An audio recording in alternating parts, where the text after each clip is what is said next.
સામાયિક માટે ઉપાધ્યાયજી મહારાજે જે વિધાન કર્યું,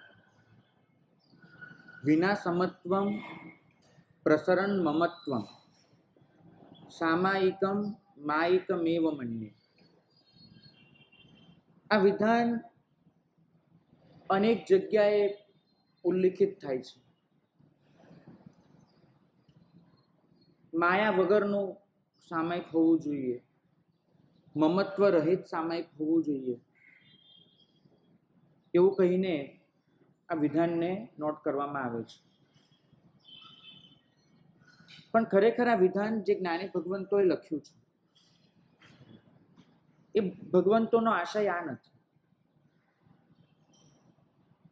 એ લોકો એવું નથી કહેતા કે મમત્વ અને સમત્વ બે વિરોધી ઘટના છે, બે વિરોધી ગુણધર્મો છે, એવું એ લોકો નથી કહેતા. જો મમતા અને સમતા એક સાથે ન જ રહી શકતા હોય તો વાક્ય આટલું જ હોવું જોઈએ કે પ્રસરણ મમત્વમ સામાયિકમ માયિકમ એવ મન્યે, જેમાં મમત્વ છે એવું સામાયિક એ માયિક થઈ જાય છે. વિના સમત્વમ લખવાની જરૂર ન પડે. વિના સમત્વમ લખીને જ્ઞાની ભગવંતો સૂચવે છે કે તમારી મમતા એ ઘાતક નથી બનતી, પણ ઘાતક એ બને છે કે મમતા સમતા વગરની હોય છે. મતલબ કે અમુક જીવો માટેનું મારું મમત્વ છે અને અમુક જીવો માટે નથી. આવું મમત્વ ઘાતક છે, આવું મમત્વ સામાયિકને બરબાદ કરે છે. બાકી સમતાવાળી મમતા, જે મમત્વમાં સમત્વ છુપાયેલું છે, જે મમત્વ સમત્વના બેઝ પર ડેવલપ થયું છે, એવું મમત્વ તો જરૂરી છે સમતા માટે, સામાયિક માટે. સામાયિક મમતાને સમાપ્ત નથી કરતો, સામાયિક મમતામાં સમતા ઉમેરી આપે છે. આપણે કોઈક જીવ માટે મમત્વ અનુભવીએ અને કોઈક જીવને પરાયા ગણીએ, કોઈક જીવ માટે આપણને લાગણી હોય અને કોઈક માટે ન હોય, આ જે સ્થિતિ છે એ સ્થિતિને જ્ઞાની ભગવંતો ઉબડખાબડ જમીન જોડે સરખાવે છે કે જ્યાં આગળ સાધના એ સરળતાથી ગતિ નથી કરી શકતી. રસ્તો ઉબડખાબડ હોય, ગાડી પછડાશે. જીવનના રસ્તા પર જો મમત્વના આવી રીતે ખાડા ટેકરા આવે છે તો સાધનાની ગાડી એ સરખી પ્રગતિ નહીં કરી શકે. જમીનને સમથળ બનાવવી જરૂરી છે. સમથળનો મતલબ એક જ થાય છે કે જમીન ક્યાંય ઊંચી નથી, ક્યાંય નીચી નથી. જમીન જ ન હોય તો ગાડી જ નહીં ચાલે. આપણે બધા કેવા લોકો છીએ કે ગાડી જમીન પર ચાલે, જમીન ઉબડખાબડ હોય તો વાંક જમીનનો કાઢીએ. જમીનનો વાંક નથી, વાંક એનો છે કે જમીન સમતળ નથી. એ જ રીતે જીવનમાં જો સાધનાની ગાડી સરખી રીતે ન ચાલતી હોય તો એમાં મમતાનો વાંક નથી. વાંક મમતા ક્યાંક છે અને ક્યાંક નથી એનો છે. એ ઉબડખાબડ જે આપણી મમતા છે એને સમ બનાવવી પડે. વિના સમત્વમ પ્રસરણ મમત્વમ, સમત્વ વગર જો મમત્વ પ્રસરે છે, આવી શરત મૂકી છે. સમત્વ સાથે જો મમત્વ પ્રસરે છે, મતલબ કે હું દરેક જીવને એક સરખી રીતે ચાહું છું, તો મારું સામાયિક પરાકાષ્ઠાએ પહોંચશે, તો મારું સામાયિક કદાચ અર્હંત્યનો પર્યાય બની જશે, તો મારું સામાયિક કદાચ મારી અંદર અરિહંતપણાને જન્માવનાર બની જશે. એક અરિહંત પ્રભુ જ્યારે વિષસ્થાનક વખતે એવું વિચારતા હોય કે સવી જીવ કરું શાસન રસી, ત્યારે અરિહંત પ્રભુ એ મમતાના વિરોધી છે એવું તો કેવી રીતે કહી શકાશે? ખાલી એટલું જ હોય છે કે એમની મમતામાંથી કોઈ બાકાત નથી હોતું. અને આપણી મમતા એ મેં ગઈકાલે કહ્યું એમ 4 સંબંધો પર અટકી જાય છે. પરિણામ એ આવે છે કે 4 સંબંધોની પરિભાષામાં જે જીવો ફિટ નથી થતા એ લોકો માટે આપણને મમત્વ નથી જાગતું. મતલબ ક્યાંક ખાડો છે, ક્યાંક ટેકરો છે. 4 સંબંધોથી ઉપર ઉઠી અને જો આધ્યાત્મિક સંબંધમાં પ્રવેશ કરીએ છીએ,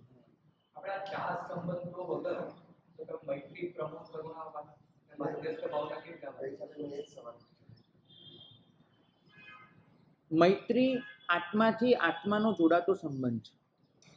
એ મૈત્રીને જ્યારે અમલમાં મૂકીએ ત્યારે ચોક્કસ આપણે સામેવાળા જીવને ભૌતિક રીતે, બૌદ્ધિક રીતે, શારીરિક રીતે સુખ આપવાનો પ્રયત્ન કરીએ છીએ, પણ મૈત્રીની જે સંવેદના છે એ વાસ્તવમાં આત્માનું આત્મા સાથે જોડાણ હોય છે. જે જગ્યાએ આત્માનું આત્મા સાથે જોડાણ નથી એવી મૈત્રી, એની અંદર નકરી સ્વાર્થની બૂ હશે. કારણ કે માણસ પોતાના શરીરને, પોતાના ભૌતિક દાયરાને અથવા પોતાની માનસિક લાગણીઓને સંતોષવા માંગે છે.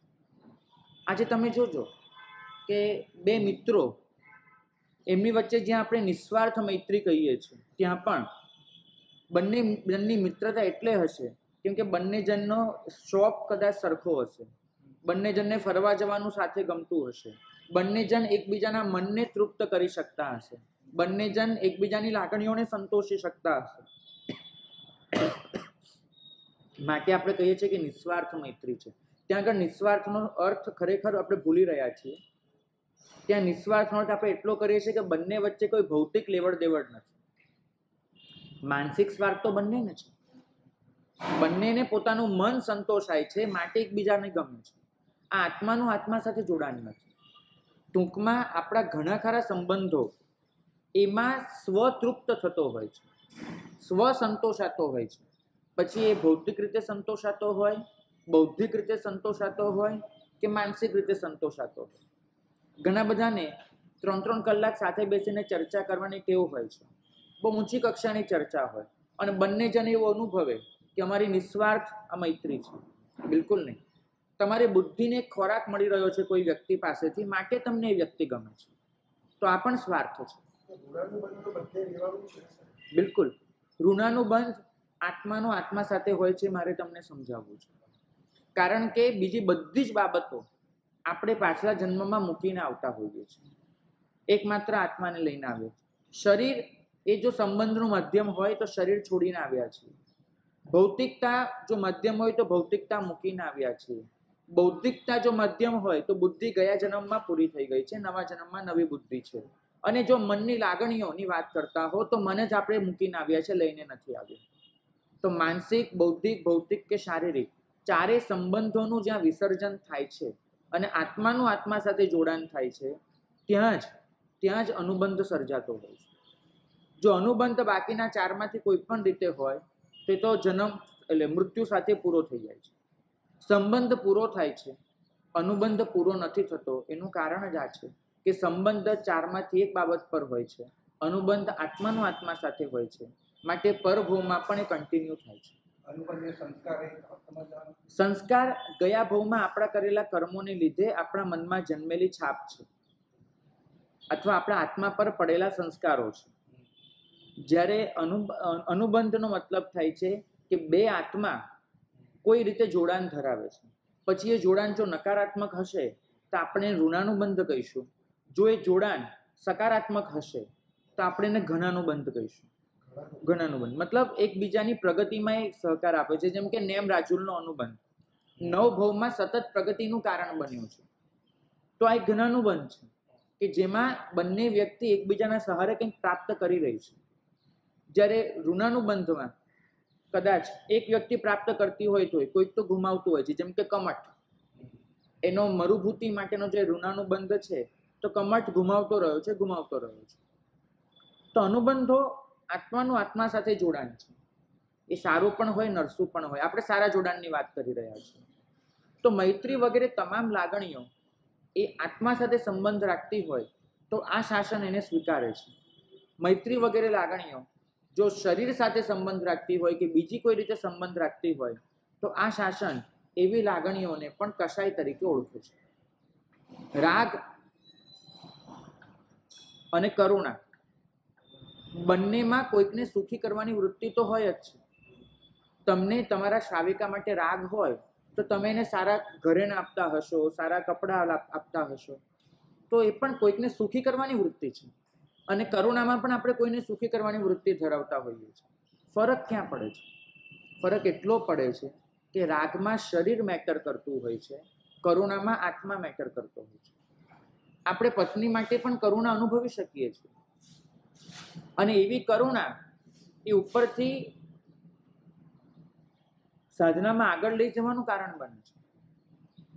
મારે તમને એ સમજાવવું છે કે જ્યાં આગળ આત્માનું આત્મા સાથે જોડાણ છે ત્યાં આગળ બધે જ આત્મતત્વનું દર્શન થશે અને પરિણામ એ આવશે કે તમારી મમતામાંથી કોઈ બાકાત નહીં રહે. આ સિવાયનું કોઈ પણ તત્વ ક્યાંક હશે, ક્યાંક નહીં હોય. જો તમે શરીરથી કોઈને ચાહો છો, તમે બૌદ્ધિક રીતે કોઈને ચાહો છો, તમે ભૌતિક રીતે કોઈને ચાહો છો, તમે માનસિક રીતે કોઈને ચાહો છો, તો ક્યાંક સારું લાગશે, ક્યાંક ખરાબ લાગશે. બિલકુલ. અને ગુણાનું રાગ ઉત્કૃષ્ટ બાબત છે ને ગુણો આત્માના હોય છે. પણ જો તમે ચારમાંથી કોઈ રીતે ચાહો છો તો કોઈક તમને ગમશે, કોઈક તમને નહીં ગમે. કારણ કે તમે અસ્તિત્વને નથી ચાહી રહ્યા, અસ્તિત્વ સિવાયની કોઈ વાતને ચાહી રહ્યા છો. એ અસ્તિત્વની આસપાસના આવરણો છે. તમે આવરણોને પ્રેમ કરી રહ્યા છો. શરીર એક આવરણ છે કર્મે આપેલું આત્માનું. બુદ્ધિ એક આવરણ છે કર્મે શરીરને આત્માને આપેલું. ભૌતિકતા જેટલી પણ છે, સત્તા સંપત્તિ, બધા આવરણો છે. આ આવરણોને જો તમે ચાહો છો તો આવા આવરણ ક્યાંક હોવાના, ક્યાંક ન હોવાના. પરિણામ એ આવશે કે તમે શુદ્ધ અસ્તિત્વને પ્રેમ કરી શકતા નથી. જ્યારે પ્રભુ કહે છે કે સવ્વ ભૂયપ્પ ભૂયસ્સ સંમમ ભૂયાઈમ પાસવ પિયા સવસ્ત દંતસ્થ પાવમ કમ્મમ ન બંધઈ, ત્યારે પ્રભુ આટલું જ સમજાવે છે કે તું દરેક જગ્યાએ આત્માનું દર્શન જો કરી શકે તો તારા પાપ સમાપ્ત થઈ જશે. આપણે આત્મા સિવાયનું જ બધું જોતા આવ્યા છીએ અત્યાર સુધી. કોઈ પણ વ્યક્તિ સામે આવે છે, કાં તો એનું નામ યાદ આવે છે, કાં એનું રૂપ દેખાય છે, કાં એની સત્તા સંપત્તિ મોભો યાદ આવે છે, કાં એની બૌદ્ધિકતા સ્પર્શે છે, કાં એ આપણા માટે કઈ લાગણી ધરાવે છે, એ વસ્તુ યાદ આવે છે. ટૂંકમાં શુદ્ધ અસ્તિત્વ સિવાયનું જ બધું દર્શન આપણું થતું હોય છે. અને પરિણામે એ દરેક દર્શન આપણને રાગ અથવા દ્વેષ તરફ ધકેલી દે છે. પ્રભુ એટલું જ કહે છે કે આ બધા આવરણોની પેલે પાર જે આત્મતત્વ છે એ આત્માનું દર્શન કરતા શીખી જાય. એ આત્માને જોતા જો શીખી જઈશ તો બધે જ તને દેખાવાનું છે. અને જો એ આત્માને જોઈ લઈશ તો તારો હવે પછીનો દરેક સંબંધ એ આધ્યાત્મિક સંબંધ હશે. આચાર્ય સૂત્રનું એક વચન છે જેના બહુ બધા અર્થો થયા છે. અતિ સત્થમ પરેણ પરમ નથી અસત્થમ પરેણ પરમ. પ્રભુ એમ કે છે આ સૂત્રમાં, આપણા અત્યારના સંદર્ભે વિચારીએ કે જો તમે રાગ કરવા જાઓ છો તો રાગમાં એવું ચોક્કસ હોઈ શકે છે કે કોઈકના માટે હોય ને કોઈકના માટે ન હોય. કોઈકના માટે આટલોક રાગ હોય ને કોઈકના માટે આટલોક રાગ હોય. કોઈકના માટે અત્યંત તીવ્ર રાગ હોય, કોઈકના માટે મંદ રાગ હોય. તો રાગમાં હવે કક્ષાઓ હોઈ શકે છે. વધતું ઓછું હોય, ન હોય, તીવ્ર હોય, મંદ હોય, ક્યારેક બહુ ઝડપી હોય, ક્યારેક ધીમું હોય. તો રાગમાં આવી કક્ષાઓ હોઈ શકે છે. પણ નથી અસત્થમ પરેણ પરમ. પણ મૈત્રીમાં કક્ષાઓ નહીં હોય. કેમ કે મૈત્રી આત્માનો આત્મા સાથે સંબંધ હશે જેમાં કોઈ બાકાત રહી જ ન શકે. મૈત્રી હોય તો બધા માટે હોય, ન હોય તો હોય જ નહીં. નિગોદના જીવને મૈત્રી હોતી જ નથી. મોક્ષના જીવને સર્વ જીવો માટે મૈત્રી ભાવ હોય છે. મૈત્રીની બે જ કક્ષા છે. કાં તો તમે આ પાર હો, કાં પેલે પાર હો. તમે કહો કે હું 80% મૈત્રી ભાવ અનુભવું છું, ઇમ્પોસિબલ. તમે એમ કહી શકો કે 80% મને રાગ છે. કારણ કે એક રાગ હશે એ શરીર, ભૌતિક, મન કે કંઈ પણ આવી કોઈક વસ્તુને સ્પર્શતો હશે કે જે અસ્તિત્વ સિવાયની બાબત છે. માટે એમાં વધતું ઓછું હોઈ શકે. એમાં કોઈકના માટે હોય, કોઈકના માટે ન હોય, હોઈ શકે. ભાગ્યશાળી તમે નક્કી કરો કે મારે આત્માને પ્રેમ કરવો છે. આમાંથી કયો જીવ બાકાત રહેવાનો છે તમારા પ્રેમમાંથી? એક પણ નહીં. તમે નક્કી કરો કે મારે આત્મા સિવાયની કોઈ વાતને પ્રેમ કરવો છે. ચોક્કસ તમને આમાં ફેરફાર દેખાવા માંડશે કે આને પ્રેમ કરે, આને નહીં કરે. બિલકુલ નહીં. આવરણથી જ આત્માની ઓળખ નથી થતી. બિલકુલ બિલકુલ. આંખ આવરણને જોશે, બરાબર છે, એનો પ્રોબ્લેમ નથી.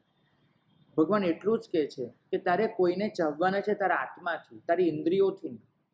મારી ઇન્દ્રિયને જે ગમી જાય છે ને એ વ્યક્તિને હું મારા પ્રેમનું માધ્યમ બનાવું છું, પ્રેમનું પાત્ર બનાવું છું. મારી આંખને ગમે છે કોઈકનું રૂપ, એ મારા રાગનું કારણ બની જાય છે. તો મેં મારી ઇન્દ્રિયથી પ્રેમ કર્યો, એને આત્માનો પ્રેમ નથી થયો. મારા મનને કોઈકની વાત સ્પર્શી જાય છે, હું એને પ્રેમ કરી બેસું છું. મેં મારા મનથી એને પ્રેમ કર્યો, આત્માથી પ્રેમ નથી કર્યો. આ તમે આ લેવલ પર પહોંચવાનો આદર્શ તો રાખો. આપણો આદર્શ ભલે આ ભાવમાં સિદ્ધ થાય, ભલે 7 ભાવ પછી સિદ્ધ થાય, આદર્શની સ્પષ્ટતા હોવી જોઈએ. સાધના માર્ગમાં બહુ જરૂરી છે. આદર્શથી તમે કેટલા દૂર છો, કેટલા નજીક છો, એ બીજા નંબરનો પ્રશ્ન છે. પહેલા નંબરનો પ્રશ્ન એ છે કે આદર્શની બાબતમાં તમે સ્પષ્ટ છો કે નહીં, તમને ખબર છે કે નહીં કે તમારી મંજિલ ક્યાં છે. બહુ ઓછી એનાથી વિડંબના સર્જાતી હોય છે કે મંજિલથી તમે કેટલા દૂર છો કે નજીક છો. કારણ કે તમે એકવાર મંજિલને ઓળખી લો છો ને પછી સમજાઈ જાય છે કે અંતર મુહૂર્તમાં પણ એ મંજિલ સુધી પહોંચી શકાય છે. કેટલીય સાધના જગતની ઘટનાઓ માત્ર અંતર મુહૂર્તની દેખાય છે, બહુ લાંબી ચાલી જ નથી એ ઘટનાઓ. કારણ એટલું જ છે કે મંજિલની ઓળખાણ થઈ ગયા પછી તમારે માત્ર તમારી ગાડીને એ તરફ ભગાવી દેવાની હોય છે. ગાડી ભાગી જ રહી છે. આપણી ગતિ ક્યારેય ધીમી નહોતી, આપણી ગતિની દિશા ખોટી હતી. ગતિ ઓછી ઓછી આપણી ક્યારેય નહોતી, આપણે પૂરપાટ ભાગી રહ્યા છીએ. પણ એ જે તરફ ભાગી રહ્યા છીએ એ તરફ સંસાર છે, સિદ્ધિ નથી. એ વસ્તુની આપણને સમજણ. આપણે માત્ર આ મમત્વના ચક્રને ભેદી નાખવાનું છે, અને એ ચક્રને ભેદીને એ જ મમત્વને એટલું વિશાળ બનાવી દેવાનું છે કે એ મમત્વ 14 રાજલોકમાં વ્યાપી નીકળે. તમે સમજજો કે આપણે બધા જ એક બીજની જેમ પૂરાઈ રહ્યા છીએ, પોતાની જ અંદર. બીજની અંદર પણ વૃક્ષ છે, પણ પૂરાયેલું. એ બીજે ફાટવું પડે. બીજ જો ફાટે તો અંદરનું ધરબાયેલું વૃક્ષ બહાર નીકળે અને ઘેઘૂર વડલો બની અને બહાર દેખાય આપણને. એક આટલું નાનું હોય છે ટેટાની અંદરનું બીજ, આટલું નાનું, એની અંદર જ વડ બનવાની તાકાત હોય છે.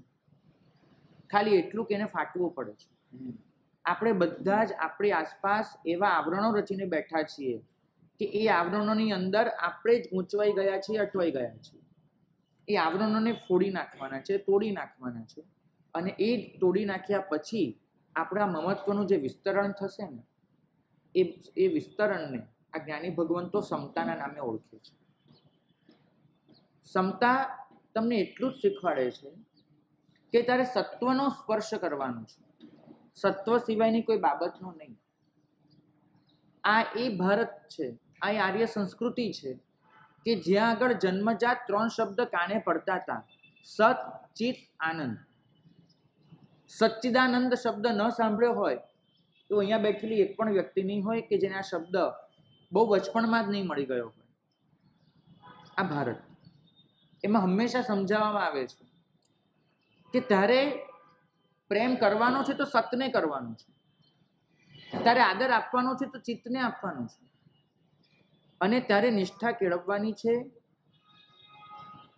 તો આત્માને કેળવીને આનંદ સુધી પહોંચવાનું છે. અને આપણે બધા જ જે ધર્મ કરવા બેઠા છીએ એ ધર્મ આપણને સચ્ચિત આનંદ સુધી કેટલો પહોંચાડે છે એ પ્રશ્ન જ આપણે આપણી જાતને નથી પૂછતા. આપણે એવું માની બેઠા છીએ કદાચ કે જે કરી રહ્યા છીએ એમાં ક્યાંક પેલું મળી જશે, પણ પેલું એટલે શું એ સમજવાની જ આપણી કોઈ મહેનત નથી. પ્રભુ એટલું કહે છે કે તું જેને ચાહી રહ્યો છે, તું જેને તારા પ્રેમનું નિદાન બનાવી રહ્યો છે, એ તમામ વસ્તુ એ માત્ર આ ભવની છે, એ સત નથી, નશ્વર છે.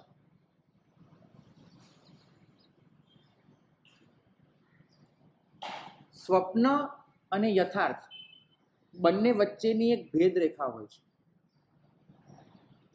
તમને એક વસ્તુ સમજાવવાનો પ્રયત્ન કરું. સ્વપ્ન પોતે વાસ્તવિકતા છે કે નથી?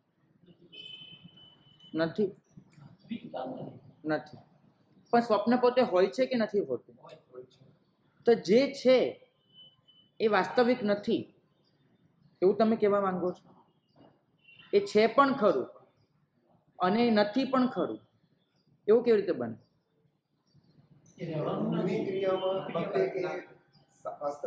ઊંઘની ક્રિયા વખતે વાસ્તવિક છે, ઊંઘ ઉડી ગયા પછી એ વાસ્તવિક નથી. અચ્છા, તો તમે બહુ નજીક છો. ઊંઘ વખતે સ્વપ્નનું હોવું એ સત્ય છે, ઊંઘ ઉડી ગયા પછી સ્વપ્નનું ન હોવું એ સત્ય છે. બિલકુલ, સ્મૃતિ, વિચાર પણ નહીં, સ્મૃતિ, સ્વપ્નની સ્મૃતિ. તો આનો અર્થ એ થયો કે હું જ્યારે સ્વપ્ન જોતો હોઉં છું ત્યારે એ સ્વપ્ન જગતના પદાર્થો અસ્તિત્વ ધરાવતા હોય છે. હું જ્યારે સ્વપ્ન પૂરું કરી દઉં છું ત્યારે બધા પદાર્થોનું અસ્તિત્વ મટી જાય છે. કારણ કે જો સ્વપ્ન વખતે પણ સ્વપ્નના પદાર્થોનું અસ્તિત્વ ન હોય તો હું અનુભવ જ ન કરી શકું. અહીંયા કેટલાય લોકો એવા હોય છે, ઊંઘમાં જ પરસેવો વળી જાય, પેલો ડર એટલો લાગે કે ઊંઘમાં જ પરસેવો વળી જતો હોય. કેટલાય લોકો એવા હોય, તમે ઊંઘતા હોય જુઓ ને, આમ ચહેરા પર આમ મીઠી મુસ્કાન હોય, કોઈક સારું સ્વપ્ન એમને આવ્યું હોય તો આ મુસ્કાન આવવી, કે આ પરસેવો વળી જવો, કે આ બધા જે ભાવો થવા, એ દેખાડે છે કે તમે ખરેખર એ પદાર્થોનો અનુભવ કરી રહ્યા છો. તો સ્વપ્ન એ વખતે એ પદાર્થો તમારા માટે અનુભવ બની જાય છે, તો જ તમે આ બધું કરી શકતા છો. તે સ્વપ્ન વખતે તમે સ્વપ્નમાંથી બહાર આવો છો ને ત્યારે તમને સમજાય છે કે કલ્પના હતી.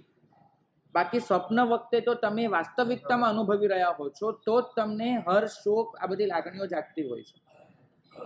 તો સ્વપ્નના પદાર્થો રિયલ નથી એવું પણ નથી કહી શકાતું, અને સ્વપ્નના પદાર્થો રિયલ છે એવું પણ નથી કહી શકાતું. રિયાલિટી એ ત્યાં સાપેક્ષ શબ્દ બની જાય છે. સ્વપ્નની અંદર જે વ્યક્તિ છે એના માટે રિયલ છે, સ્વપ્નની બહાર જે વ્યક્તિ છે એના માટે વસ્તુ રિયલ નથી. માટે જ જ્ઞાની ભગવંતો જ્યારે જ્યારે આ દુનિયાને સરખાવવાની થાય છે ત્યારે એને સ્વપ્ન જોડે સરખાવે છે. એમ નથી કહેતા કે આ દુનિયા એ સસલાના શિંગડા જેવી છે, કેમ કે સસલાના શિંગડાનું તો અસ્તિત્વ છે જ નહીં. સસલાના માથે શિંગડું ન હોય તો ક્યારેક જ્ઞાની ભગવંત એવી કલ્પનાઓ નથી આપી, એવા ઉદાહરણો નથી આપ્યા, એવી ઉપમાઓ નથી દીધી કે આ દુનિયા એ સસલાના શિંગડા જેવી છે. કારણ કે સસલાના શિંગડાનું તો કોઈના માટે અસ્તિત્વ નથી, નિરપેક્ષ નાસ્તિત્વ છે. સસલાના શિંગડાનું ન હોવું એ નિરપેક્ષ છે. નિરપેક્ષ મતલબ કોઈના દૃષ્ટિકોણથી છે, કોઈના દૃષ્ટિકોણથી નથી, એવું નહીં, એ નથી જ. બિલકુલ. જેમ કે હા, ભાગ્યશાળી, સાચી વાત છે. તો આ જે વસ્તુ છે કે આપણા જ્ઞાની ભગવંતોએ આ દુનિયાને એવી વસ્તુ સાથે નથી સરખાવી કે જેનું અસ્તિત્વ જ નથી. એમને એવી વસ્તુ સાથે સરખાવી છે કે જેનું સાપેક્ષ અસ્તિત્વ છે, સ્વપ્ન. જ્ઞાની ભગવંતો એટલું જ સમજાવે છે કે સ્વપ્નની અંદર રહેલા માણસો માટે સ્વપ્ન સાચું છે, સ્વપ્નની બહાર રહેલી વ્યક્તિ માટે સ્વપ્ન ખોટું છે. સેમ વસ્તુ તમે દુનિયાની વચ્ચે ગરકાવ થઈને જીવો છો તો આ બધું જ તમને સાચું લાગે છે. તમે દુનિયાથી ઉપર ઉઠી જશો, જ્ઞાનીની અવસ્થાએ પહોંચી જશો, આ દુનિયા જ તમારા માટે કલ્પના બની જશે. તમને લાગશે ઇટ ઇઝ નોટ રિયલ, આ સાચું નથી. પણ આપણી તકલીફ શું થાય છે, જ્ઞાની ભગવાન તો આપણને કહે છે કે આ સાચું નથી, અને બીજી બાજુ આપણે ખુદ સ્વપ્નની અંદર છીએ માટે સાચું લાગે છે. એટલે આપણી મૂંઝવણો છે.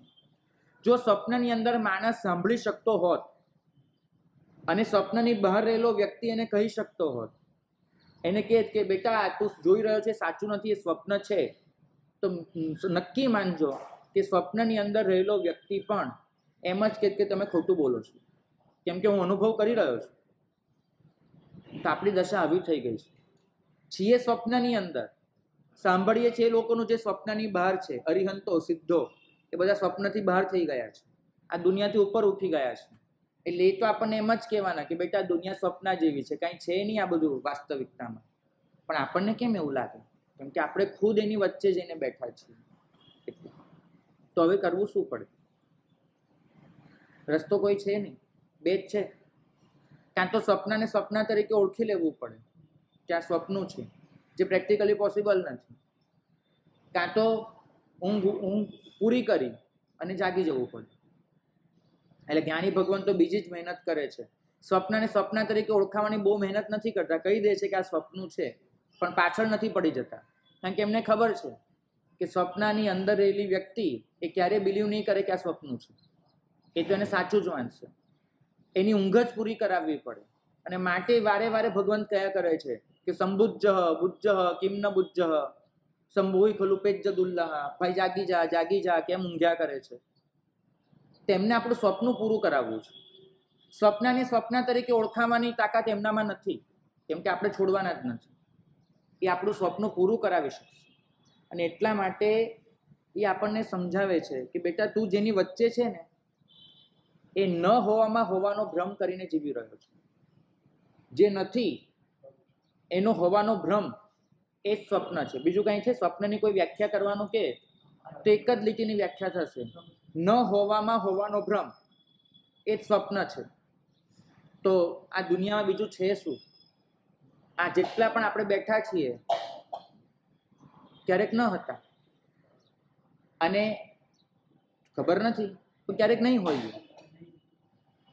આ વચલું જે પણ છે એક સ્વપ્ન છે, જે શાશ્વત નથી, જે શરૂ થયું અને પૂરું થવાનું છે.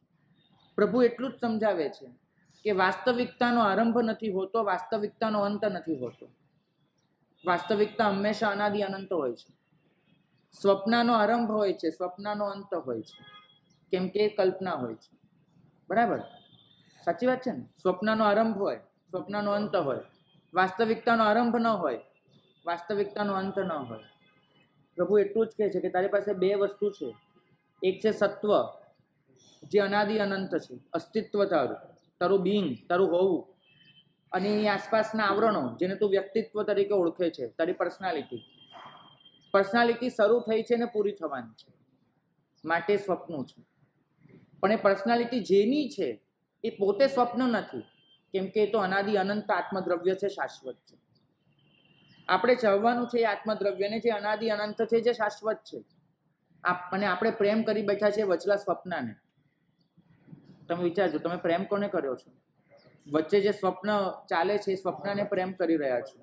એમાં જ જે અનાદિ અનંત છે, જે વાસ્તવિક છે, જે ત્રૈકાલિક છે, એને જોવા જ તૈયાર નથી. સર્વ ભૂયપ્પ ભૂયસ્સ. પ્રભુ એટલું જ કહે છે કે તારી સામે દરેક ક્ષણે બે ઓપ્શન છે. એક શાશ્વતને પરખી લેવું, એક નશ્વરને વળગી પડવું. મારી સામે સમીરભાઈ આવ્યા, મારી સામે બે ઓપ્શન છે. હું સમીરભાઈમાં આત્માને જોઈ લઉં, અને બીજું ઓપ્શન છે હું સમીરભાઈની પ્રતિષ્ઠાને જોઈ લઉં, સમીરભાઈના વ્યક્તિત્વને જોઈ લઉં. એક શાશ્વત છે, એને નિરખવાનું હોય છે. એક નશ્વર છે, જેને વળગવાનું હોય છે. દરેક ક્ષણે બે ઓપ્શન છે મારી પાસે. હું કયું ઓપ્શન લઉં છું? તમે કયું ઓપ્શન લો છો? નશ્વર. નશ્વરને જ વળગીએ છીએ અને શાશ્વતને ગૌણ કરીએ છીએ. માટે આપણી ક્ષમતા ખોરવાય છે. જે ક્ષણે આપણને શાશ્વત પકડાઈ જશે ને, એ ક્ષણે ક્ષમતા હાંસલ કરવા નહીં જવું પડે. આપણે ખુદ ક્ષમતામાં જ હોઈશું. કારણ કે શાશ્વતને પકડ્યા પછી કશું જ બાકાત નહીં રહે. બધું જ તમને એક સરખું જ લાગશે, બધું જ ચાહવા જેવું, બધું જ. પણ આપણે પકડીએ છીએ નશ્વરને, જે ક્યાંક શરૂ થાય છે, ક્યાંક પૂરું થાય છે, ક્યાંક વધારે હોય છે, ક્યાંક ઓછું હોય છે, ક્યાંક ઝડપી હોય છે, ક્યાંક ધીમું હોય છે, ક્યાંક તીવ્ર હોય છે, ક્યાંક મંદ હોય છે. માટે આપણને ક્યાંક લાગણી જાગે છે, ક્યાંક લાગણી ખોરવાઈ જાય છે, ક્યાંક આપણે હર્ટ થઈએ છીએ ને ક્યાંક આપણે પ્રેમ કરી બેસીએ છીએ. બધું જ ચાલે છે. તકલીફ નશ્વરને પકડવાની છે, જોવાનું છે શાશ્વતને. ક્ષમતામાં સ્થિર થવા માટે તમારે સત્વનું દર્શન કરવું પડે છે. એ આખી ઘટનાને તમારે આ સંદર્ભે જોવી પડે. મને ખબર છે, જંગલમાં બે જાતના વૃક્ષો હોય છે. એક વૃક્ષ એવા હોય છે જે ઉપર ઉઠવાનો પ્રયત્ન નથી કરતા, ફેલાવાનો પ્રયત્ન કરે છે. એમ ડાળીઓ એનું વિસ્તરણ કરતા જ જાય છે. એ વધુ ને વધુ જગ્યા કવર કરવાની કોશિશ કરતા હોય છે. એમનો વિકાસ ધરતીને સમાંતર થયા કરે છે, પથરાયા કરે છે વૃક્ષો. વિજ્ઞાનનો અભ્યાસ દર્શાવે છે કે આવા વૃક્ષો સૌથી કમજોર હોય છે. આવા વૃક્ષો સૌથી ઓછું આયુષ્ય ધરાવતા હોય છે. કારણ એક જ છે કે આવા વૃક્ષો એટલું પથરાય છે કે ઉપર નથી ઉઠી શકતા, અને પરિણામે બીજા બધા વૃક્ષોથી ઢંકાઈ જવાને લીધે એમને સૂર્યનો પ્રકાશ નથી મળતો, એમને એનર્જી પૂરતા પ્રમાણમાં નથી મળતી, એમની મજબૂતાઈ નથી કેળવાતી. અને કેટલાક વૃક્ષો જન્મજાત એવું પસંદ કરે છે ફેલાવાને બદલે ઉપર ઉઠવાનું. એ વૃક્ષો બહુ ઊંચા જાય છે, ધરતીને સમાંતર એમનો વિકાસ ઓછો હોય છે. એ વૃક્ષો સાંકડા હોય છે, વૃક્ષો સંકુચિત હોય છે, પણ એટલા ઉપર ઉઠ્યા હોય છે કે સૂર્યના પ્રકાશને પૂરેપૂરો ઝીલી શકે છે. આવા વૃક્ષો બહુ ભવ્ય હોય છે, આવા વૃક્ષો બહુ વધારે મજબૂત હોય છે, આવા વૃક્ષો એમનું આયુષ્ય ઘણું વધારે હોય છે. પ્રભુ કહે છે કે તમારી પાસે હંમેશા બંને વૃક્ષની પસંદગી ઊભી છે. આ જંગલની વચ્ચે તમે ફેલાઈ પણ શકો છો, તમે ઊંચા પણ ઉઠી શકો છો. ફેલાવો, તમારો ઘેરાવો, તમારો દેદાર, એ જોઈને દુનિયા તમને નમસ્કાર કરશે કે તમે કેટલા ફેલાયેલા છો. પણ તમે એટલા જ નબળા હશો, એટલા જ તૂટી પડનારા હશો, એટલા જ તમે બિચારા હશો. અને કેટલાક એ ફેલાવાને બદલે પસંદ કરે છે ઉપર ઉઠવું. એમની દિશા હંમેશા આકાશ તરફની હોય છે, ધરતીને સમાંતર એમનો વિકાસ નથી હોતો, એમનો વિકાસ આભને આંબવાનો હોય છે. પરિણામ એ આવે છે કે એવા વૃક્ષો ઉપર ઉઠતા જ જાય, ઉઠતા જ જાય. એ પામી શકે છે સૂર્યના પ્રકાશને, વધુ મજબૂત બને છે, વધુ લાંબુ આયુષ્ય ધરાવનારા બને છે. તમારે ફેલાવવું છે કે તમારે વિકસવું છે, નક્કી તમારે કરવાનું છે. ફેલાવો એ વિકાસ નથી, વિકાસ ઉપર ઉઠવામાં છે. આપણે ફેલાવાને વિકાસ ગણ્યો છે. હું કેટલો પથરાઈ શકું છું, મારો પથારો કેટલો મોટો છે, એને મેં મારો વિકાસ ગણી લીધો છે. જ્ઞાની ભગવંતો કહે છે કે તમારી નિશ્ચિત દિશામાં આગળ વધવું પડશે, ફેલાવાનું બંધ કરવું પડશે. તમે જોજો દિવસે ને દિવસે તમારો ફેલાવો વધતો જાય છે, તમે વધારે વધારે તમારું પાથરતા જાઓ છો. અને જે ખરેખર સાધના માર્ગમાં લાગી પડેલા જીવો હશે એમને ફેલાવો એટલો ગમતો નહીં. એ લોકોને ગમતું હશે ઉપરની દિશા. પસંદ તમારે કરવાની છે. તમે બેમાંથી કોઈ એક જગ્યાએ શક્તિ વાપરી શકશો. જો તમે ફેલાવાનું પસંદ કરશો તો તમારો વિકાસ ખતમ થઈ જશે. તમે વિકસવાનું પસંદ કરશો, ફેલાવાની ઈચ્છા છોડી દેવી પડશે. ફેલાવો એ ભૌતિકતા છે, વિકાસ એ આધ્યાત્મિકતા છે. ફેલાવો ભવ્ય હોય છે, વિકાસ દિવ્ય હોય છે. કારણ કે એમાં દિવ્યતા હોય છે, તમને સૂર્યનો પ્રકાશ મળે છે. ફેલાવો હંમેશા અંધારામાં અટવાતો હોય છે, કેમ કે ઉપરથી ઢંકાઈ જાય. વૃક્ષ આમને આમ વિકસતું જાય તો બીજા વૃક્ષો એને ઢાંકી દેશે. તો ફેલાવો અંધારામાં અટવાય છે, વિકાસ પ્રકાશના દર્શન કરી શકતો હોય છે. નક્કી તમારે કરવું પડશે કે મારે મારી ડાળખીઓને વિકસાવવી છે કે મૂળિયાને ઊંડા ઉતારી અને ઓર ઉપર ગતિ કરવી છે. આપણે બધા જ આપણી ડાળખીઓના વિકાસમાં પડ્યા છીએ. એક ડાળખી છે મારી સત્તાની, બીજી ડાળખી છે સંપત્તિની, ત્રીજી ડાળખી છે સમૃદ્ધિની, ચોથી ડાળખી છે મારા સામર્થ્યની, એક ડાળખી છે શરીરની, એક ડાળખી છે મારી માનસિક લાગણીઓની. આ બધી ડાળખીઓ, પ્રતિષ્ઠા, માન, મોભો, એ ડાળખીઓને ફેલાવતા જ જઈએ છીએ, ફેલાવતા જ જઈએ છીએ, અને પરિણામે એટલા જ વધારે અંધારામાં અટવાતા જઈએ છીએ. બિલકુલ, આ બધું જ પુણ્યથી મળે છે. પુણ્યને કઈ રીતે વાપરવું એ મારા અને તમારા હાથની વાત છે. મારી પાસે બી ચાન્સ હતો ભાઈ, આ ગળામાં બધું પહેરીને બેસવાનો, એમને બેઠો છું તમારી સામે. પુણ્ય તો મારી પાસે હતું. મેં મારા પુણ્યને આ લેવામાં વાપર્યું, તમે પુણ્યને આ રીતે વાપર્યું. પુણ્યથી શું મેળવવું ને એ આપણા હાથની વાત છે. વૃક્ષ એને સત્વ તો ધરતીમાંથી જ મળવાનું છે, પણ ધરતીમાંથી મૂળિયાએ ચૂસેલું સત્વ એ ફેલામાં વાપરવું કે વિકાસમાં વાપરવું એ વૃક્ષે નક્કી કરવાનું છે. દુનિયા તો તમને હંમેશા દરેક ક્ષણે બંને તક આપે છે. કોઈ પણ ક્ષણે તમારી પાસે તક ઊભી જ હોય છે, શાશ્વતની તરફ ગતિ કરી લેવી કે નશ્વરને વળગી પડવું. અને તમે હંમેશા ખોટી પસંદગી કરતા આવ્યા છો. અમે હતા નાનપણમાં, કોઈ રમત રમીએ એમાં અમારે આવું કરવાનું હતું, 2 આંગળીમાંથી એક આંગળી પકડવાની હોય, એ ધારેલું હોય હંમેશા. અને પણ એમાં ખાલી એટલું જ હતું કે આંધળા પાટાનો ખેલ હતો, કેમ કે કઈ આંગળી પર શું ધારેલું છે એ આપણને ખબર નહોતી, એટલે ત્યાં લક બાય ચાન્સ હતું.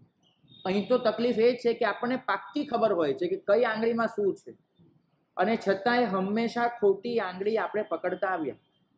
નશ્વરની આંગળી પકડી, શાશ્વતની આંગળી છોડી, પરિણામે ક્ષમતાથી એટલા જ દૂર ગયા. આ ક્ષમતાને પાછી મેળવવા માટે તમારે એક સિદ્ધાંતને સમજવો પડશે કે દુનિયાને તમે જે પણ આપો છો એ જ આખરે તમને પાછું મળતું હોય છે. આ સિદ્ધાંત ભૂલવા જેવો નથી.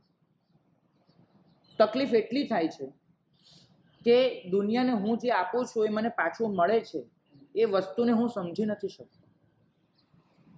આપણે ચોક્કસ વ્યક્તિ પાસે જ એની આશા રાખીએ છીએ. કેવું થાય છે, હું ખરેખર તમને કહું, એક બાજુ આપણી માં એ મુંબઈના જ બીજા કોઈ પરામાં રહેતી હશે, એ આપણા ફોનની રાહ જોઈને બેઠી હશે કે દીકરો ફોન કરે ને હું એની જોડે વાત કરું. એ તમારી જોડે વાત કરવા માટે તલસતી હશે. તમારી બેન ચેન્નઈ, બેંગ્લોર ક્યાંય બી પરણાવેલી હશે, એ તમારા કોલની રાહ જોતી હશે કે ભાઈનો એક મેસેજ આવે, કેટલા દિવસ થઈ ગયા, હું વાત કરી લઉં. અને એ વખતે આપણે બબૂચક જેવા કોઈ ત્રીજાના ફોનની રાહ જોઈને બેઠા હશો કે પેલો મને કેમ ફોન નથી કરતો, એ મારેથી કેમ અળગો થઈ ગયો, એ મને કેમ જાતો નથી, હું એને આટલું ઈચ્છું છું. કોઈક આપણા પ્રેમની રાહ જોઈ રહ્યો છે અને એ વખતે હું કોઈકના પ્રેમની રાહમાં બેઠો છું. તકલીફ સમજજો, આપણને પ્રેમની ભૂખ નથી, આપણને કોઈકના તરફથી પ્રેમની ભૂખ છે. પરિણામ આપણને દુનિયા વધારે દુઃખી લાગે છે. પરિણામે દુનિયા આપણને વધારે સ્વાર્થી, વધારે મતલબી લાગે છે. તમને એમ થાય છે કે હું આટલું બધું પ્રેમ આપું છું એ વ્યક્તિને, અને સામે કેમ એનો પ્રતિસાદ નથી આપતો. મેં એને માટે આટલું બધું કર્યું, કેમ એને મારી પડી નથી, મારી કિંમત નથી. પણ આપણને એ નથી સમજાતું કે કુદરત જે હાથે લે છે એ જ હાથે પાછું આપવું એવો નિયમ નથી કરતી. એ તમને એટલું કીધું છે કુદરતે કે તું જે આપીશ એ તને મળશે. ક્યાંથી મળશે એ જુદો પ્રશ્ન છે. કદાચ તમે કોઈકને પ્રેમ આપો છો, તમારી માં એ પ્રેમનું સાટું વાળવા તૈયાર છે, એ તમને પ્રેમ આપવા તૈયાર છે, પણ મને તો જ્યાં ગયું ત્યાંથી જ પાછું જોઈએ છે. તેવું નહીં બને. નિયમ યાદ રાખજો, તમે આ કુદરતને જે પણ આપો છો એ તમને પાછું મળે છે. જરૂરી નથી કે એ જ વ્યક્તિ પાસેથી મળે, જરૂરી નથી કે એ જ સ્વરૂપે મળે, જરૂરી નથી કે તમે ચાહો એ રીતે જ મળે. આપણા તો બધા જ ધારા ધોરણો નક્કી છે. મને ખબર છે, એક બાજુ આપણા વોટ્સએપ મેસેજીસ એમાં ઉભરાતા જતા હોય બધાના મેસેજો, અને બીજી બાજુ એ બધા મેસેજને આપણે ઇગ્નોર કરીને કોઈકના મેસેજની રાહમાં બેઠા હોઈએ.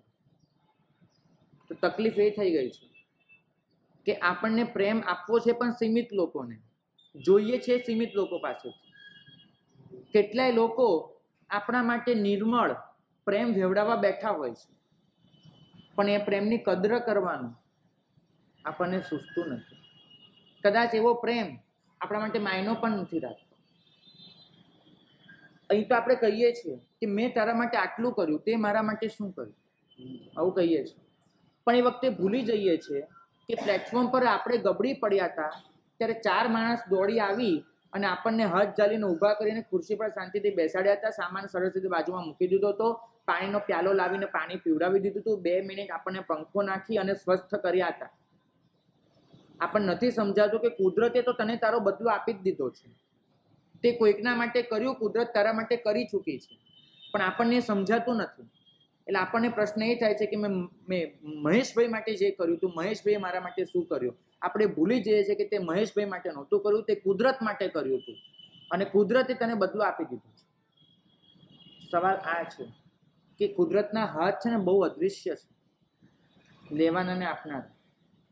એ જે હાથે લે છે એનાથી બહુ જુદા હાથે તમને આપતી હોય છે, પણ આપણે સમજી નથી શકતા. આ તો કેવું છે ભાઈ, તમે સાયનની બેંકમાં ખાતું ખોલાવેલું છે, પૈસા સાયનની બેંકમાં ભર્યા, અને તમે પછી બીજે ક્યાંક ગયા છો અને પછી એવું નક્કી રાખો કે પૈસા ઉપાડીશ તો સાયનની બેંકમાંથી જ ઉપાડીશ, તો એવું બનવાનું છે નહીં. આ તો એક ખાતું છે, પૈસા અહીંયા ભરો ત્યાંથી ઉપાડો.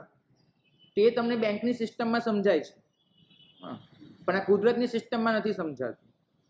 આ એક ખાતું છે, આ એક બેંકની શાખા છે, અહીંયા મેં થોડું ઇન્વેસ્ટમેન્ટ કર્યું, મારી લાગણીઓનું, મેં એને સપોર્ટ કર્યો, આમ કર્યું તેમ કર્યું, અહીંથી ઉપાડી લઉં સમીરભાઈ પાસેથી, સમીરભાઈ મને કરી રહ્યા છે, પણ એ સમજાતું નથી. મને તો એમ થાય છે કે બેંકની જે ખાતામાં પૈસા ભર્યા ને ત્યાંથી જ ઉપાડું, બીજેથી ઉપાડો એ પૈસા જ ના કહેવાય.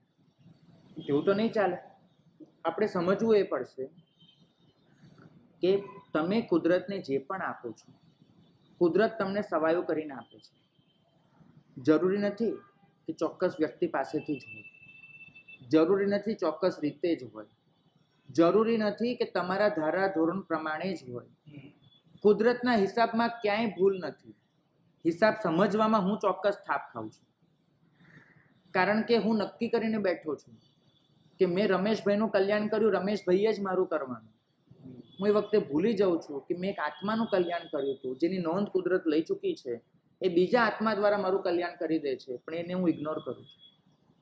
કુદરત પોતાનો પ્રેમ વરસાવવા બેઠી છે. હું છું કે સીમિત પ્રેમમાં જ અટવાઈ રહ્યો છું કે આ વ્યક્તિ તરફથી જ પ્રેમ કેમ નથી મળતો. તમે જોજો, અત્યાર સુધી કોઈ પણ માણસ એને ક્યારે એવો પ્રશ્ન થયો છે કે મને દુનિયા કેમ નથી ચાહતી, મને ભગવાન કેમ નથી ચાહતા? એને પ્રશ્ન એમ હોય છે કે આ લોકો મને કેમ નથી ચાહતા? કેમ કે એને ચાહતની ઈચ્છા સીમિત લોકો પાસેથી રાખી છે, એને કુદરત પાસેથી નથી રાખી. તમારે આપવાનું છે કુદરતને, લેવાનું છે કુદરત પાસેથી. આટલી વસ્તુ જો સમજી લો ને તો ક્ષમતા ખોરવાશે નહીં તમારી. તમારી સામે આવનાર વ્યક્તિ, એ વ્યક્તિ કુદરતનો હાથ છે એ રીતે જુઓ. આ નવાબોના વખતમાં દુકાળ પડતા હતા ત્યારે લોકોએ દાનની સિસ્ટમ એવી બનાવી હતી કે ઘણાને શરમ આવે તો સિસ્ટમ એવી બનાવી હતી કે પડદા પાછળથી દાન હોય, એટલે પડદાની અંદર 2 કાણા પાડેલા હોય અને 2 કાણામાંથી હાથ પસાર કરવાના હોય. એ હાથમાં મુકાઈ જાય, આપનારાને ખબર ન હોય કોના હાથ છે. બરાબર? કદાચ કુદરત આવું જ કરે છે. કુદરત તો મોકલે છે કોઈક વ્યક્તિને તમારી પાસે, વાસ્તવમાં એનો હાથ હોય છે. તમે વ્યક્તિને કાંઈક આપી દીધું, કુદરતે લઈ લીધું, કુદરત તમને આપી દેશે.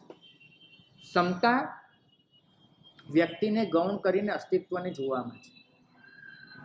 ક્ષમતા અસ્તિત્વ પરના આવરણો હટાવીને અસ્તિત્વને પામી લેવામાં છે. અને જ્યારે અસ્તિત્વને પામી લઈએ છીએ ને ત્યારે વાસ્તવિક રીતે અહિંસાના જગતમાં આપણો પ્રવેશ થાય છે. આપણી અહિંસા જીવદયા અને જૈનાના કક્ષાની છે. આપણી અહિંસા વાસ્તવિક રીતે મૈત્રીભાવની કક્ષાએ નથી પહોંચી. તમારી અહિંસામાં પણ તમે હજુ જૈના અને જીવદયા સુધી જ પહોંચ્યા છો.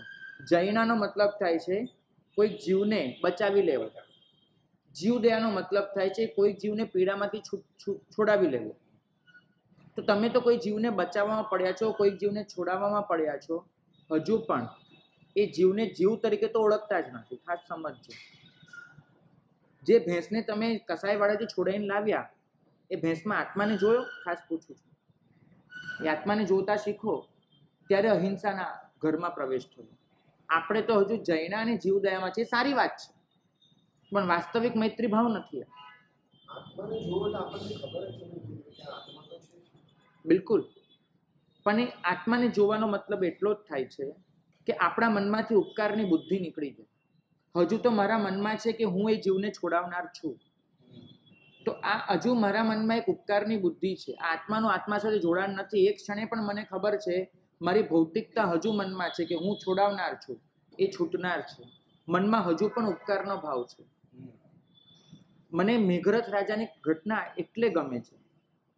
જ્યારે એક કબૂતર એ તરફડતું આવે છે, મેઘરથ રાજાને નથી ખબર કે આ કબૂતર એ દેવ છે, બાજ એ દેવ છે. એમના માથે તો એ કબૂતર છે, બાજ છે. મેઘરથ રાજા પાસે જ્યારે કબૂતર આવે છે અને કબૂતર અને બાજ એ પેલા કબૂતર પર હુમલો કરે, રાજા બચાવવા જાય, બાજ એટલું કહી દે કે રાજા તને કબૂતરને દયા આવે, મારી ન આવે, એનો શું મતલબ છે? કબૂતર તને મરતું દેખાય છે, હું એને ખાઈશ નહીં તો હું મરી જઈશ, તું બેમાંથી એકને તો મારવાનો જ છે, એને બદલે શાંતિથી મને કબૂતરને મારી લેવા દે. અને રાજા જવાબ આપે છે કે એવું શું કામ છે, મરવાનું શા માટે? બંને બચી શકો છો. અને પોતે પોતાનું શરીર ઉતારી અને બાજને આપે છે. અહીં સુધી તો આપણે બધાને સમજાય છે. મહત્વનો પ્રશ્ન એ છે, એ વખતે મેઘરથ રાજાને એના મંત્રીઓએ જે સમજાવવાની કોશિશ કરી છે. મેઘરથ રાજાને કેટલી દલીલો આપી છે કે એક રાજા તરીકે જીવન પસાર કરીને કેટલું કલ્યાણ કરી શકે. એક કબૂતર માટે જીવ આપી દેવા કરતાં એક રાજા પાસે ઘણા સારા કર્તવ્યો હોઈ શકે છે. સમજો, મેઘરથ રાજાને બધું કન્વિન્સ કરવાની મંત્રીઓ કોશિશ કરે છે, અને એની સામે તમે પોતે પણ સમજી શકો છો કે એક રાજા એક કબૂતર માટે જીવ આપી દે એના કરતાં એ રાજા તરીકે પોતાનું જીવન પસાર કરીને ઘણા વધારે સારા કાર્યો કરી શકે. અને દેખીતી રીતે દુનિયાની દૃષ્ટિએ આ મૂર્ખામી છે કે કબૂતર માટે તમે જીવ આપી દો. પણ એ વખતે મેઘરથ રાજાએ જે જવાબ આપ્યો છે ને, એ જવાબ જૈના કે જીવ દયાનો નથી, એ જવાબ અહિંસા મૂલક છે. મેઘરથ રાજાએ જવાબ આપ્યો છે કે કબૂતર જો મરી જાય અને હું બચી જાઉં એ શક્ય જ નથી. કબૂતર મરી જાય અને હું બચી જાઉં એ મારા માટે શક્ય જ નથી, કેમ કે તમારા માટે મેઘરથ જુદો છે ને કબૂતર જુદું છે. મને કોઈ ફરક નથી લાગતો. આ હદે આત્મતત્વનું દર્શન, આ હદે આત્મતત્વનું એકીકરણ, કે હું કબૂતરને બચાવનાર છું એ ભાન પણ ભૂલાઈ જાય, હું મારી જાતને બચાવી રહ્યો છું. આ હદનો જે કન્સેપ્ટ આવી જાય, આ અહિંસા છે. આપણા મનમાં હજુ સુધી જૈનાને જીવદયા બેઠી છે. આપણે તો એ જ જોઈએ છે કે મેઘરથ કબૂતરને બચાવી રહ્યો છે. તમે સ્વયં મેઘરથને પૂછો તો એમ કે છે હું મારા આત્માને બચાવી રહ્યો છું. કેમ કે કબૂતરની પીડા એ કબૂતરની પીડા છે જ નહીં, એ મારી પીડા છે. કબૂતરની પીડાને અનુભવવી એ આપણી જીવદયા થઈ. કબૂતરની પીડા પોતાકી પીડા બનાવી દેવી એ એમની અહિંસા થઈ. આ જે વસ્તુ હતી એને મેઘરથ રાજાને શાંતિનાથ સુધી પહોંચાડ્યા છે. આપણે બધા જીવદયા તો પાડીએ છીએ, જૈના કરીએ છીએ. અહિંસાના કન્સેપ્ટ સુધી પહોંચવા માટે આત્મતત્વનું એકીકરણ કરવું પડશે. મેઘરથ રાજા માટે પ્રશ્ન જ નથી કે કબૂતરને બચાવવું કે પોતાને બચાવવું, એ પ્રશ્ન જ નથી. એમના માટે તો એક જ વસ્તુ છે કે મારે મારી જાતને બચાવી લેવી છે, કારણ કે એના માટે બધે જ આત્મતત્વ પડ્યું છે. જે દિવસે આ આવ્યું ને એ દિવસે સતનો બોધ આવ્યો. સતનો બોધ, અસ્તિત્વનો બોધ, એ અહીંથી શરૂ થાય છે. લેખાજોખા તો કરી શકે મેઘરથ રાજા કે એને પોતાનો આત્મા અને કબૂતરનો આત્મા જુદો લાગતો હોય, અને જુદો તો લાગે કે તમે અસ્તિત્વ સિવાયની બાબતોને ધ્યાનમાં લો. તો મેઘરથ રાજા એ રાજા છે, કબૂતર એક નાચિત જંતુ છે. જો અસ્તિત્વ સિવાયની બાબતોને ધ્યાનમાં લો તો મેઘરથ રાજા ઊંચો છે અને કબૂતર નીચો છે. પણ મેઘરથ એમ કે છે કે જ્યાં મને આત્મતત્વ જ દેખાય છે ત્યાં મને કબૂતર એક તુચ્છ જીવ છે ને હું રાજા છું, આ બધી બાબતો મને દેખાતી જ નથી. ત્યાં મને તો દેખાય છે માત્ર આત્મતત્વ કે જે બંનેનું તદ્દન સરખું છે. પછી એમાં લેખાજોખા હું કેવી રીતે કરું? આપણા મનમાં જીવદયા પાડતી વખતે પણ આત્મતત્વનો બોધ નથી હોતો, માટે લેખાજોખા હોય છે. આપણને એમ થાય છે કે હું આપનાર છું ને કોઈક લેનાર છે. જો આ ભાવના હશે ત્યાં સુધી વાસ્તવિક અહિંસાના જગતમાં પ્રવેશ નથી, બિલકુલ નથી. મેઘરથ રાજાએ જે અનુભવ્યું છે એ સમતાની પરાકાષ્ઠા છે. મેઘરથ પોતાના શરીરના ટુકડા કરીને મૂકી દે ને એ બહુ નવાઈની ઘટના નથી. તમે સમજો, નથી. દુનિયાના ઇતિહાસમાં આવી કેટલીય માઓ થઈ છે કે જેને દીકરા માટે પોતાનું બલિદાન આપી દીધું હોય. ઓછી માઓ થઈ છે. આખી દુનિયાને કોઈ પણ સંસ્કૃતિમાં તમે કથાઓ વાંચવાનું શરૂ કરો, બાપે પોતાના સંતાનો માટે બલિદાન આપ્યું હોય, માએ આપ્યું, આમ છે તેમ છે. બહુ નવાઈની ઘટના નથી. આપે એક જીવ બીજા જીવ માટે મરી ફીટે. અરે તમે દુનિયાના સૈન્યોનો ઇતિહાસ વાંચી લો, અહીં તો એક સૈનિક બીજા સૈનિક માટે મરી ફીટતો હોય છે. કોઈ નવાઈની ઘટના નથી. નવાઈની ઘટના એ છે કે મરનારો એ ભાન ભૂલી જાય કે હું કોઈકના માટે મરી રહ્યો છું. એને એમ જ લાગે હું મારા માટે મરી રહ્યો છું. આ જે વસ્તુ છે ને ત્યાં બલિદાન શબ્દ ગૌણ થઈ જાય છે. બલિદાનનો મતલબ હોય છે હું કોઈકના માટે કરી રહ્યો છું. પણ જ્યાં કોઈક એવું પારકું લાગતું જ ન હોય, બધું પોતીકું જ લાગતું હોય, ત્યાં તમે બલિદાન શબ્દ પણ શું વાપરો? મેઘરથ રાજાએ કબૂતર માટે પોતાનું બલિદાન આપ્યું, આવો શબ્દ વાપરી શકશો તમે? નહીં. કદાચ દુનિયા આવા શબ્દો વાપરે, મેઘરથને અનુભવ જ નથી. એને તો એક જ છે કે આત્મા આત્મા છે, બસ. જો મેઘરથની મનમાં હોત ને તો મરવાની ક્ષણે એના મનમાં બાજ માટે એક દુર્ભાવ હોત કે આ બાજ જો ને કેવું કામ કરી રહ્યું છે. મેઘરથ તો એમ કે છે કે તમને તો આ દેખાય છે કબૂતર ને હું ને, મને તો આ બાજમાં બી આત્મા દેખાય, આમાં પણ આત્મા દેખાય, તો શું ફરક જ નથી લાગતો? ફરક એટલો છે કે આત્મા જુદી જુદી અવસ્થાઓ લઈને બેઠો છે. એક અવસ્થામાં એ આત્મા ખાનાર છે, એક અવસ્થામાં આત્મા ભક્ષ્ય છે, એક ભક્ષક છે. ઠીક છે.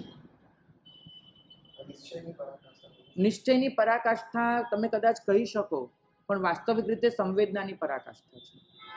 અને આ દૃષ્ટિકોણ મારે મારા જીવનમાં ધીમે ધીમે એપ્લાય કરવાનો છે. હું એમ નથી કહેતો કે મેઘરથ તમે આજે બની જાઓ, પણ મેઘરથ બનવાની દિશામાં આજે એક ડગલું તો માંડી શકો. જરૂરી નથી કે મેઘરથ તમે આ ભાવમાં જ બનો, પણ કોઈક ભાવમાં મેઘરથ બની શકો એની તૈયારી તો આજથી શરૂ કરી શકો છો. અને એ માટે જરૂરી છે કે પ્રભુના શાસનની ક્ષમતાને આપણે સમજીએ, ફેલાવાને બદલે વિકાસ પર ધ્યાન આપીએ, અંધારામાં અટવાવાને બદલે સૂર્યનો પ્રકાશ પામવાની મહેનત કરીએ, સ્વપ્નની અંદર રહેવા છતાં ઊંઘને પૂરી કરવાની મહેનત કરીએ, જેથી સ્વપ્ન ન લાગે અને વાસ્તવિકતાનો સ્પર્શ આપણે પામી શકીએ. એ મહેનત કરીએ કે જ્યારે કોઈ પણ વ્યક્તિ સામે આવે છે તેના આવરણો હટાવીને આપણે એની અંદર આત્મતત્વનું દર્શન કરી શકીએ. એ મહેનત કરીએ કે મારી મમતા એ સમતા વિહોણી ન હોય, સમતા વગરની ન હોય, મમતા સમતાથી ઓતપ્રોત હોય, મમતા સમથળ ભૂમિ જેવી હોય કે જે બધે જ એક સરખી રીતે પથરાતી હોય. એ મહેનત ચોક્કસ આપણે કરી શકીએ કે શાશ્વત અને નશ્વર બેમાંથી શાશ્વતની પસંદગી કરી શકીએ, નશ્વરને અવગણી શકીએ. એ મહેનત ચોક્કસ કરી શકીએ કે સઘળી જગ્યાએ પોતાના આત્માનું દર્શન કરીને સમતાની પરાકાષ્ઠાએ અહિંસાના ઘરમાં પ્રવેશ કરી શકીએ. એ જ મંગલ કામ.